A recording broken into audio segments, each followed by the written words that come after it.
ആദ്യം അഗസ്തീനോസിൻ്റെ പള്ളിയായിരുന്നു അത്. ഞങ്ങളുടെ സ്കൂളിൽ ഇപ്പം സെൻറ്റ് അഗസ്റ്റീൻസ് LP സ്കൂൾ എന്നാണ് അറിയപ്പെടുന്നത്. അത് കഴിഞ്ഞിട്ട് ഇവിടെ ഈ ഇടവകയിൽ ഉണ്ടായിരുന്ന ഒരു മോൺസിഞ്ഞർ അച്ഛൻ സുഖമില്ലാതെ ഇവിടെ റെസ്റ്റ് ചെയ്യാൻ വന്ന സമയത്ത് ഇവിടെ വന്ന് അങ്ങനെ തീരുമാനിച്ചു. അങ്ങനെ ആ അച്ഛൻ പറഞ്ഞിട്ടൊക്കെയാണ് അഗസ്തീനോസിൻ്റെ പേര് മാറ്റി പുതിയ പള്ളി വന്നത് പുണ്യേശ്വര പള്ളിയായത്. എന്നിട്ട് അന്ന് ഈ യൂറോപ്പിലൊക്കെ പ്ലേഗ് വന്ന് നശിച്ചൊക്കെ നിൽക്കുന്ന സമയങ്ങളാണ്. അപ്പോൾ ആ സമയത്തൊക്കെയാണ് ഇതുണ്ടായിരുന്നത്. അങ്ങനെ പ്ലേഗ് ഉണ്ണിന്നൊക്കെയാണ് പണ്ടിത് അറിയപ്പെട്ടിരുന്നത്.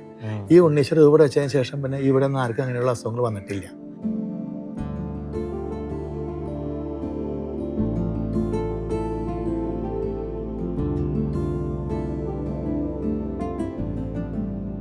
ഈ കാടുകുറ്റി വളരെ ഇപ്പോൾ പള്ളി ചരിത്രം തുടങ്ങിയിട്ട് നമുക്ക് 150 വർഷമായുള്ളൂ. പക്ഷെ അതിന് മുമ്പേ ഒരു ക്രിസ്തീയ ചരിത്രമുള്ള സ്ഥലമാണ് കാടുകുറ്റി. അതായത് കാടുകുറ്റിയിൽ ആ സൈഡ് ചെമ്പാളൂർ, നിങ്ങൾ കേട്ടിട്ടുണ്ടാവും. ചെമ്പാളൂർ എന്ന് പറയുന്ന സ്ഥലത്താണ് ഈശോ സഭക്കാരുടെ ഒരു സെമിനാരി ഉണ്ടായിരുന്നു. പിന്നെ അപ്പുറത്ത് കൊരട്ടിപ്പള്ളി, അതിൻ്റെ അപ്പുറത്ത് അമ്പഴക്കാട് പള്ളി, ഇതിൻ്റെ ഇടയിലാണ് പുത്തഞ്ചിറ പള്ളി, ഇതിൻ്റെയൊക്കെ ഇടയിലാണ് കാടുകുറ്റി. ഈ പ്രദേശത്തു നിന്നുള്ള പഴയ ക്രിസ്ത്യാനികൾ പണ്ടേ തൊട്ട് ഇവിടെ ഉണ്ട്. 3 ഇടവകളിലായിട്ടാണ് ഉണ്ടായിരുന്നത്. തുടക്കത്തിൽ അമ്പഴക്കാടായിരുന്നു, പിന്നെ പുത്തഞ്ചിറ, അത് കഴിഞ്ഞ് കൊരട്ടിപ്പള്ളി ഇടവകയായിട്ടാണ് പണ്ടുണ്ടായിരുന്നത്. അത് കഴിഞ്ഞതിന് ശേഷം നമുക്ക് കൊരട്ടിപ്പള്ളിയിൽ പോകാനായിട്ട് മഴ പെയ്യുമ്പോൾ, മഴക്കാലം വരുമ്പോൾ അങ്ങോട്ട് യാത്ര ചെയ്യാന്നുള്ളത് ഇവിടെ നിന്നൊരു ബുദ്ധിമുട്ടുള്ള കാര്യമായിരുന്നു. കാരണം ഇതിനിടയിൽ ഒരു പെരുന്തോടുണ്ട്, കൊരട്ടിക്കിടയിൽ. പെരുന്തോട് നിറഞ്ഞു കഴിഞ്ഞാൽ പിന്നെ അപ്പുറത്തേക്ക് യാത്ര ചെയ്യാന്ന് പറയുന്നത് ബുദ്ധിമുട്ടുള്ള കാര്യമായിരുന്നു. അപ്പൊ അങ്ങനെ ഈ ഇടവക്കാരനായിട്ടുള്ള കവലക്കാട്ട് ടൂപ്പച്ചൻ ഒരു ചികിത്സയ്ക്ക് വേണ്ടി കുറച്ച് നാൾ കാടുകുറ്റി വന്ന് താമസിച്ചിരുന്നു. അപ്പൊ അച്ഛൻ വിചാരിച്ചു ഈ ഇടവക്കാർക്ക് ഇവിടെ തന്നെ ഒരു കുരിശുപള്ളി ഉണ്ടാവുകയാണെങ്കിൽ, ഇവിടെ പള്ളിയിൽ ഒരുപാട് അച്ഛന്മാരുണ്ടായിരുന്നു ഈ ഇടവകയിൽ. ഈ നാട്ടുകാരായിട്ട് ഒരുപാട് അച്ഛന്മാരുണ്ടായിരുന്നു. അപ്പൊ ഇങ്ങനെ ഒരു പള്ളി ഇവിടെ ഉണ്ടാവുകയാണെങ്കിൽ സൗകര്യമാണല്ലോ. അങ്ങനെയാണ് ഈ പള്ളിയെക്കുറിച്ച് ചിന്തിക്കുന്നത്. പക്ഷെ പള്ളിയെക്കുറിച്ച് ചിന്തിക്കുന്നതിന് മുമ്പ് തന്നെ ഇവിടെ 1858 തുടങ്ങി ഇവിടെ ഒരു വേദപാഠശാല ഉണ്ടായിരുന്നു. അത് വരാപ്പുഴ മെത്രാപ്പൊലീത്തമാർ ഇവിടെ ഒരു വേദപാഠശാല നടത്താനായിട്ട് അനുവാദം കൊടുത്തിരുന്നു. അത് ഈ സ്ഥലത്ത് തന്നെയായിരുന്നു പണ്ട് ഉണ്ടായിരുന്നത്. അപ്പൊ ആ സ്ഥലം അന്ന് പണ്ട് നമുക്കറിയാലോ, പാട്ടം, വെറുംപാട്ടം, അങ്ങനെ സ്ഥലങ്ങൾ ഉണ്ടായിരുന്നു. അപ്പൊ ജന്മം പതിഞ്ഞ സ്ഥലങ്ങൾ കിട്ടിയാലാണ് നമുക്ക് അവിടെ ഒരു പള്ളിയോ എന്തെങ്കിലും പണിയാനുള്ള സൗകര്യം ഉണ്ടാവുള്ളൂ. അപ്പൊ അങ്ങനെ ഈ സ്ഥലം അങ്ങനത്തെ ഒരു സ്ഥലമായിരുന്നു. ജന്മം പതിഞ്ഞ ഒരാളുടെ പേരിലുള്ള സ്ഥലമായിരുന്നു. അങ്ങനെയാണ് ഈ സ്ഥലം നമ്മൾ തിരഞ്ഞെടുത്തതും ഇവിടെ പള്ളി പണിയാന്ന് വിചാരിച്ചത്.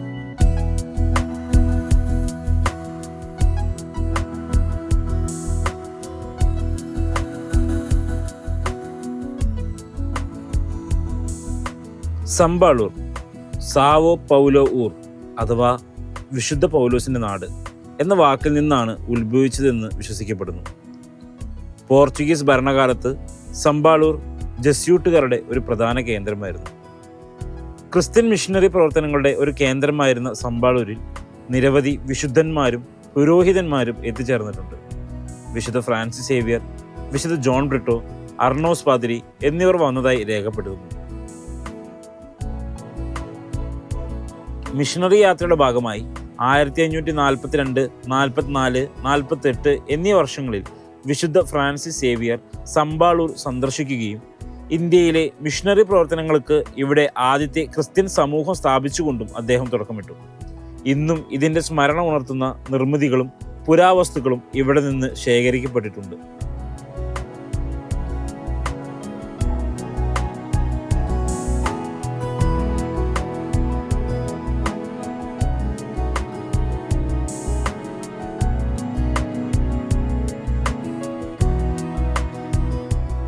അതായത് ചെമ്പാളൂർ പള്ളി എന്ന് പറയുന്നത് പോർച്ചുഗീസുകാർ ഈശോ സഭക്കാരുടെ സെമിനാരി ആയിരുന്നു.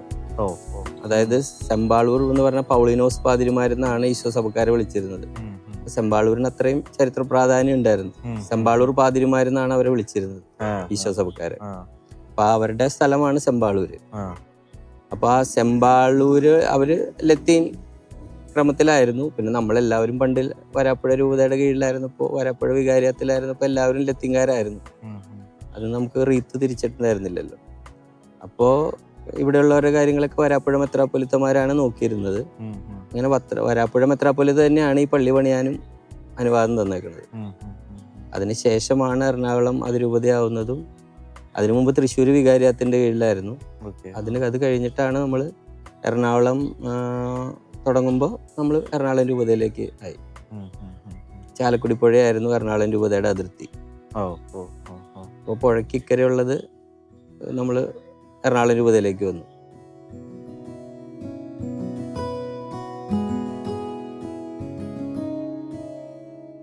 മറ്റനേകം ചരിത്രശേഷിപ്പുകൾ നശിച്ചു പോയെങ്കിലും സമ്പാളൂരിൻ്റെ തുടർച്ചയെന്നോണം സമൃദ്ധമായ വിശ്വാസ പാരമ്പര്യമുള്ള സമീപ പ്രദേശമാണ് കടുകുറ്റി ഉണ്ണിമിശിഹ പള്ളിയും പരിസരവും.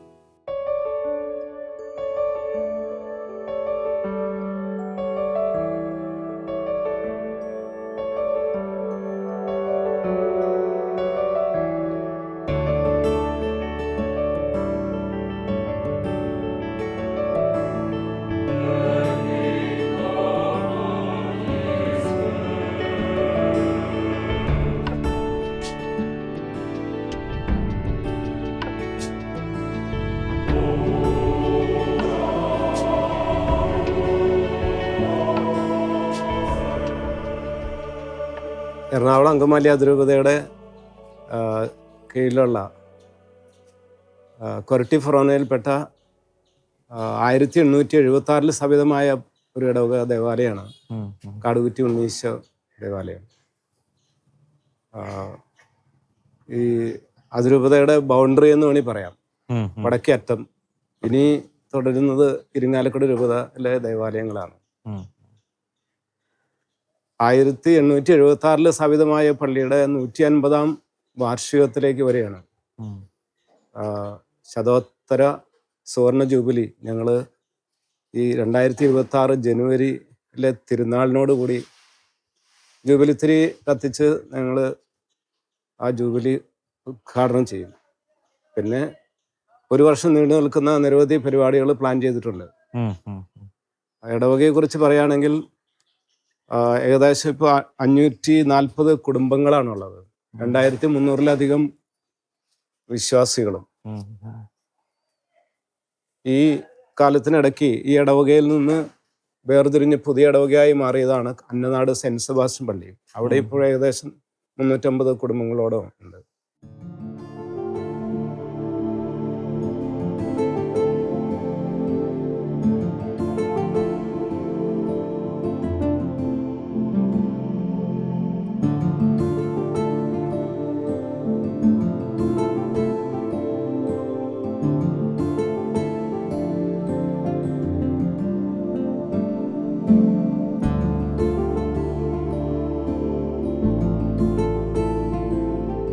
അതായത് ഇവിടെയുള്ള ആളുകളെ എന്തെങ്കിലും ഒരു ബുദ്ധിമുട്ട് വന്നാൽ ഉടനെ വിളിക്കുക, എൻ്റെ ഉണ്ണീശോയെ എന്ന് വിളിക്കുക. അതങ്ങനെയാണ്. അതുപോലെ അല്ലെങ്കിൽ അവർ വിളിക്കുക എൻ്റെ മുത്തിയെ എന്ന് വിളിക്കും. അതായത് കൊരട്ടിമുത്തിയും ഉണ്ണീശോ ആണ് ഇവിടെയുള്ളവരുടെ ഒരു മനസ്സിലുള്ള ആദ്യത്തെ ആശ്രയം. അവരതാണ്. എന്തെങ്കിലും ഒരു ബുദ്ധിമുട്ട് വന്നാൽ ഉടനെ എൻ്റെ ഉണ്ണീശോയെ എന്ന് വിളിക്കും. അത് നമ്മൾ പാരമ്പര്യമായിട്ട് നമ്മുടെ മനസ്സിൽ അങ്ങനെ പതിഞ്ഞു കിടക്കുന്നതാണ്. എന്ത് അത്യാവശ്യം വന്നാലും ഉടനെ വിളിക്കാനുള്ളത് ഉണ്ണീശോ ആണ്. ആളുകളുടെ ഇടയിൽ ഉണ്ണീശോ ആണ് നമ്മുടെ സംരക്ഷകൻ. അതായത് നമ്മൾ പാറ്റേൺ എന്ന് പറയുന്നുണ്ടെങ്കിലും അങ്ങനെ നമ്മുടെ മനസ്സിൽ അങ്ങനെയാണ് കിടക്കുന്നത്. ഓരോ ഇടവകയ്ക്ക് ഓരോ പാറ്റേൺ ഉണ്ടാവുമല്ലോ. പക്ഷെ ഇവിടെ അങ്ങനെയാണ്. ഉണ്ണീശോ അങ്ങനെ അത്ര സ്ട്രോങ് ആയിട്ട് ആളുകളുടെ മനസ്സിലുണ്ട്.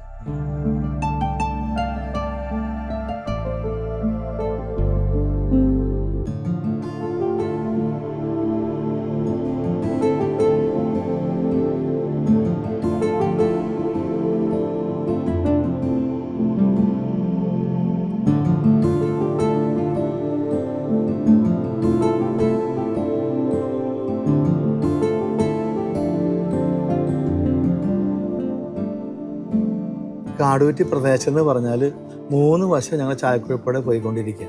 ഒരു വശം മാത്രമാണ് NH-ൻ്റെ മുരുങ്ങൂര് ഭാഗമുള്ളൂ. 3 വശം പുഴയാണ്. ഞങ്ങൾക്കൊരു അനുഗ്രഹമാണ് ചാവടിപ്പുഴ. ഞങ്ങളുടെ ഒരു കിണറിലും വെള്ളമൊന്നും പറ്റില്ല. പക്ഷേ 2018 പ്രളയം ഞങ്ങളുടെ നാടിനാകെ പിടിച്ചു കുലുക്കി നശിപ്പിച്ച് കളഞ്ഞു.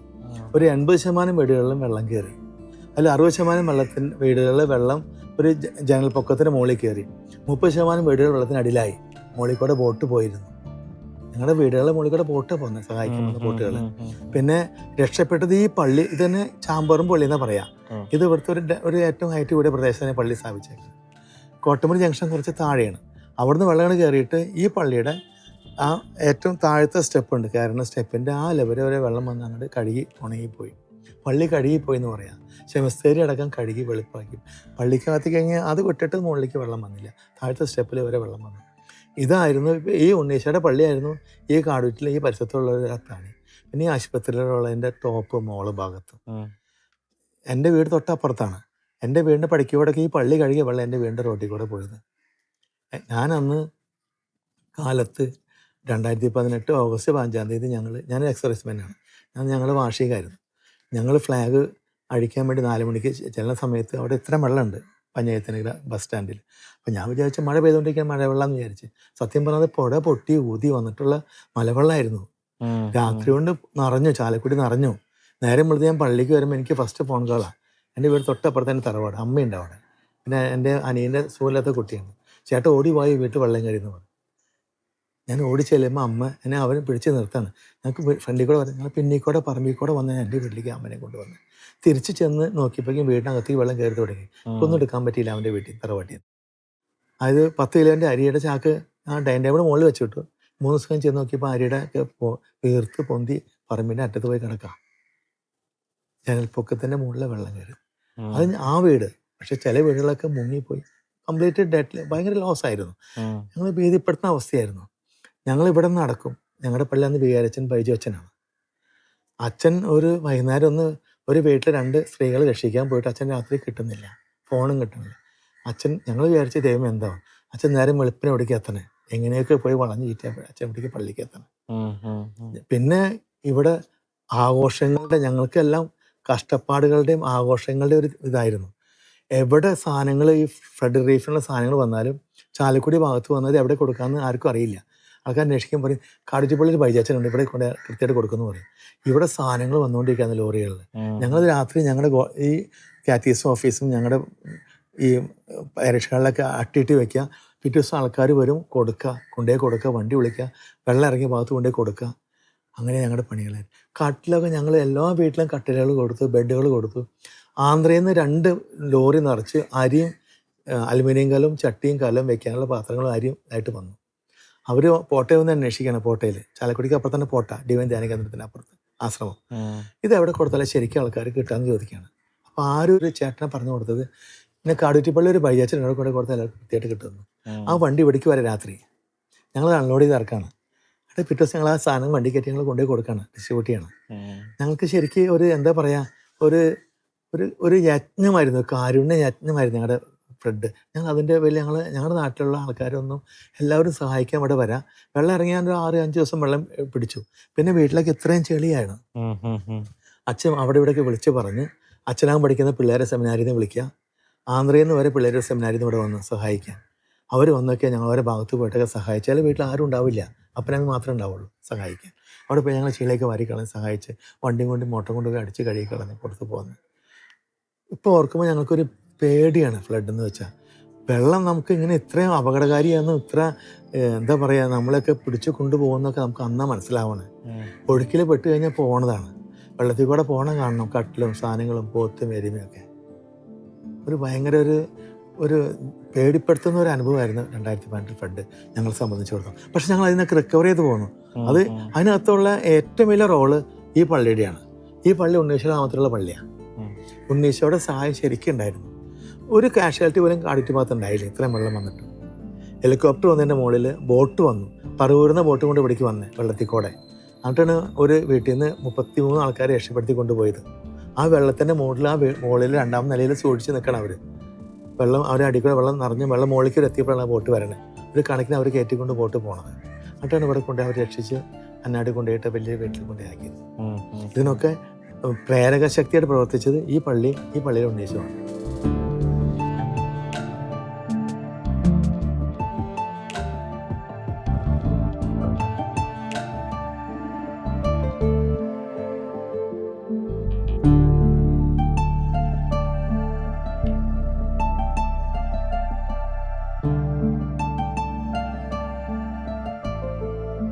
പള്ളി അകത്തെ ആ രൂപക്കൂട്ടിലിരിക്കുന്ന രൂപത്തിന് നമ്മളീ പറഞ്ഞ 150 വർഷത്തെ പഴക്കം. ഇവിടുത്തെ പഴയ രൂപങ്ങളൊക്കെ മരത്തിൽ കൊത്തിയെടുത്ത പഴയ രൂപങ്ങൾ തന്നെയാണ്. പോർച്ചുഗലിലെ പ്രാഗ് എന്ന് പറയുന്ന സ്ഥലത്ത് ഉണ്ണീശോയുടെ ഒരു രൂപമുണ്ട്. ആ രൂപം എന്നാണ് നമ്മുടെ പള്ളിയിൽ പ്രതിഷ്ഠിച്ചിരിക്കുന്നത്. പ്രാഗ് ഉണ്ണി ആണ് ഇവിടുത്തെ ഉണ്ണീശോ.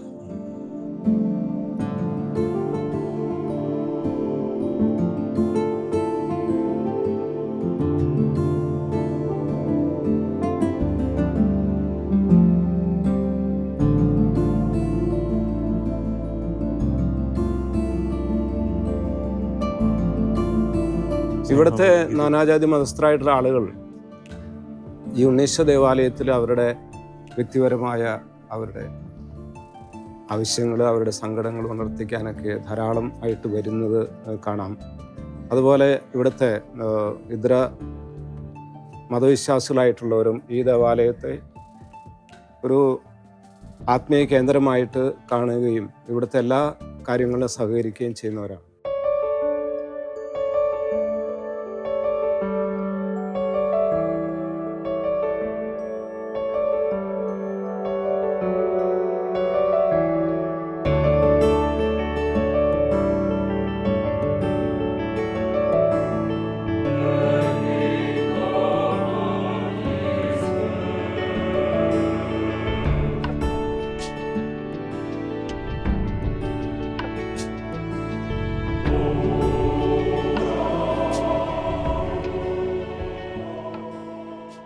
ഞാൻ ഈ പള്ളിയിൽ അന്ന് കാറ്റീസം പഠിപ്പിക്കേണ്ടതാണ് ഇവിടെ.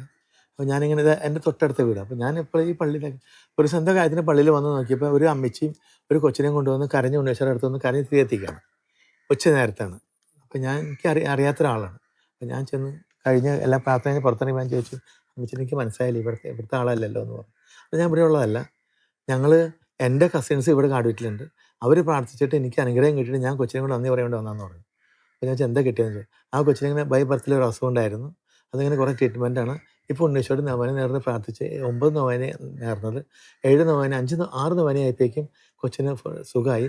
അങ്ങനെ സന്തോഷം പറയാൻ വേണ്ടി വന്നാണ്. അതിലേക്ക് ഒരു എന്തോ ഒരു ഇതൊക്കെ എഴുതിയിട്ട് നേർച്ചയിട്ട് അവർ പോയിരുന്നു. പക്ഷേ ഞാൻ പേരൊന്നും എനിക്കതൊന്നും അറിയില്ല. അങ്ങനെ ഒത്തിരി ആളുകൾ ഇപ്പം ഞാനിപ്പോൾ എൻ്റെ ആരെങ്കിലുമൊക്കെ എൻ്റെ റിലേഷൻസിനൊക്കെ ഇങ്ങനെ ഇതുണ്ടെങ്കിൽ ഞാൻ വ്യാഴാഴ്ച നൊവേന കൂടി പ്രാർത്ഥിക്കും. അനുഗ്രഹങ്ങളൊക്കെ അവിടെ കിട്ടുന്നുണ്ട് ഒത്തിരി. പക്ഷേ ഇവിടെ ഈ പള്ളിയിൽ അങ്ങനെ ഈ ഗുണം കിട്ടിയ അപേക്ഷകൾ എഴുതിയിട്ടുണ്ടതോ അല്ലെങ്കിൽ അപേക്ഷകൾ മേടിച്ച് അങ്ങനെ വെക്കണ വായിക്കുന്ന ശീലമൊന്നും ഇവിടെ പള്ളിയിലില്ല. നൊവേന എല്ലാ ദിവസം ചെല്ലും, പ്രാർത്ഥിക്കാൻ എല്ലാവരും നേർച്ച കഴിച്ചു പോകുന്നത്, അനുഗ്രഹങ്ങളൊക്കെ കിട്ടിക്കൊണ്ടിരിക്കുന്നുണ്ട്. അതിങ്ങനെ പബ്ലിക്കായിട്ട് പറയുന്നൊരു കാര്യം ഇവിടെ പള്ളിയിലില്ല. അതുകൊണ്ട് ഇങ്ങനെ എല്ലാം അറിയില്ല. ഒത്തിരി ആൾക്കാരൊക്കെ അവിടെ നിന്നൊക്കെ വരും, വല്ലവരൊക്കെ വരാറുണ്ട്. വ്യാഴാഴ്ച ഇവിടെ ഏറ്റവും കൂടുതൽ ആൾക്കാരുണ്ടാവുന്ന വേണ്ട വ്യാഴാഴ്ച ഉണ്ണീശോ നൊവേന കുർബാന കഴിഞ്ഞിട്ടുണ്ട്, ഒത്തിരി ആൾക്കാരുണ്ട്. അപ്പോൾ ഞങ്ങളിങ്ങനെ ഉണ്ണീശോ അത്ഭുത ഉണ്ണീശോ എന്നാണ് പറയാം. ഉണ്ണീശോയുടെ അത് അന്ന് പണ്ട് ഏറ്റവും മുന്നേ മേടിച്ച് വെച്ചാൽ രൂപമാണ് അവിടെ രൂപത്തിൽ വെച്ചേക്കുന്നത്. അത് അത്ഭുത ഉണ്ണീശോ തന്നെയാണ്. പെരുന്നാൾ ദിവസം മാത്രമാണ് രൂപം ഈ 3 അങ്ങാടി ചുറ്റാൻ വേണ്ടി നാട്ടിലേക്ക് ഇറങ്ങുള്ളൂ. ബാക്കി എല്ലാ ദിവസമൊക്കെ പള്ളിയിൽ തന്നെ രൂപമായിരിക്കും. ആർക്കും വന്ന് കാണാം, തൊട്ട് ഇറക്കി വെച്ചാണ് രൂപം ഉണ്ടാകും. ആ രൂപം കൂടെ അങ്ങനെ എടുത്തിട്ട് ഞങ്ങൾ പ്രദർശനത്തിന് കൊണ്ടുപോകും.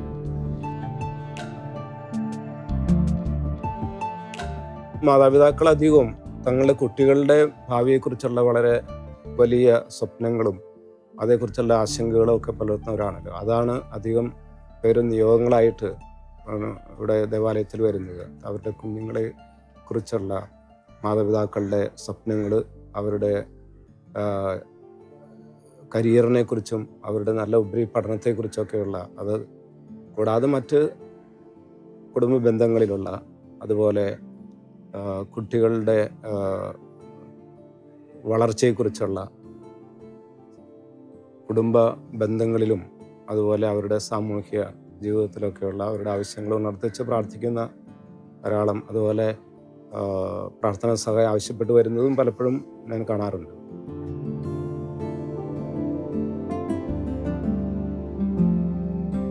ഞാൻ ജോലിക്ക് പോയിട്ട് മടക്കം വരുമ്പോൾ രാത്രി ഒരു 9 മണി നേരത്താണ്. ഞാൻ അങ്ങോട്ട് വീട്ടിലേക്ക് നടന്നു പോകുന്ന വഴിയിലാണ്.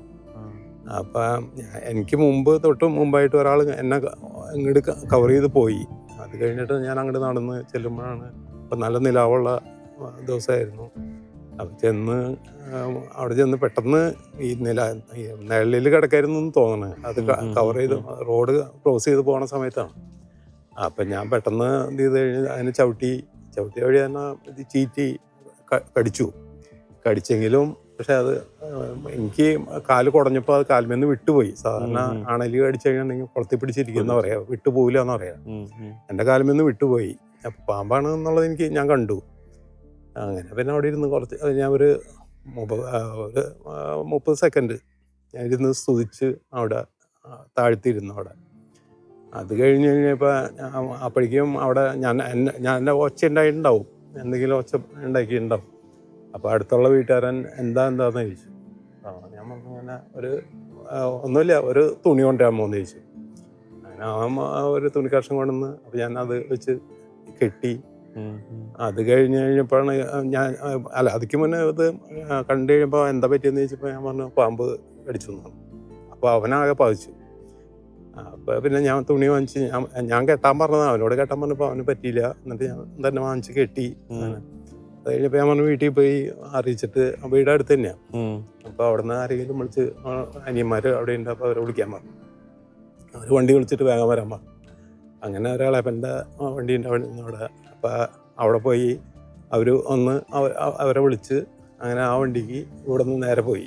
അവിടെ നിന്ന് കൊണ്ടുപോയി. അപ്പോൾ ഞാൻ കെട്ടിയിട്ടുണ്ടായിരുന്നു. പിന്നെ ഞാൻ ഇങ്ങനെ കൈ ഇങ്ങനെ പ്രസ് ചെയ്ത് പിടിച്ചിട്ടുണ്ടായിരുന്നു കാലിന്.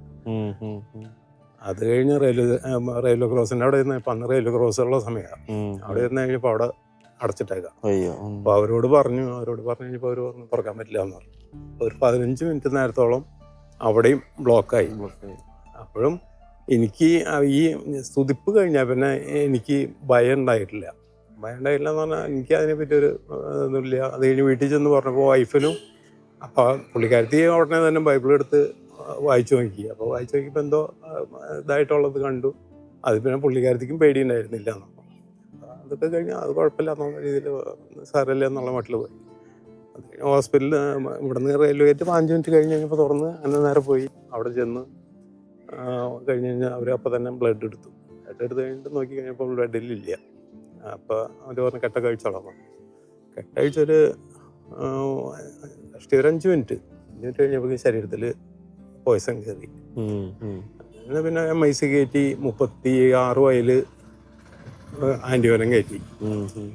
അത് കഴിഞ്ഞപ്പോൾ ശരീരമൊക്കെ കുടച്ചിലായി. അങ്ങനെ പിന്നെ ഒരു മൂടി പോച്ച് കെടുത്തി. അങ്ങനെ കിടന്ന് ഒരു പിറ്റേ ദിവസം നേരം വളർത്തി കഴിയുമ്പോൾ കുഴപ്പമൊന്നുമില്ല.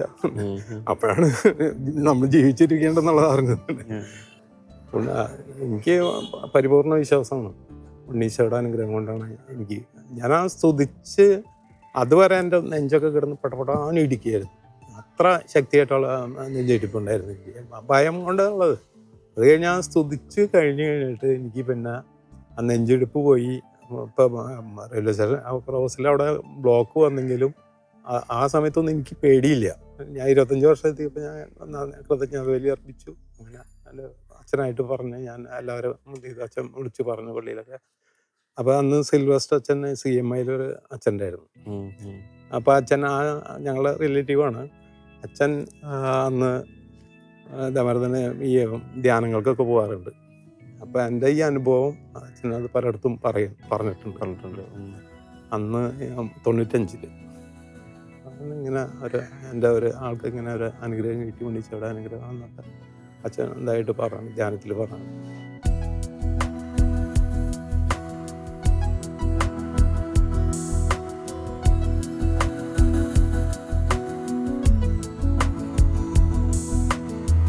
പണ്ട് തൊട്ടേ പക്ഷെ ഉണ്ണീശോയുടെ ഇവിടെയുള്ള ആളുകൾക്ക് ഭക്തി ഉണ്ടായിരുന്നു.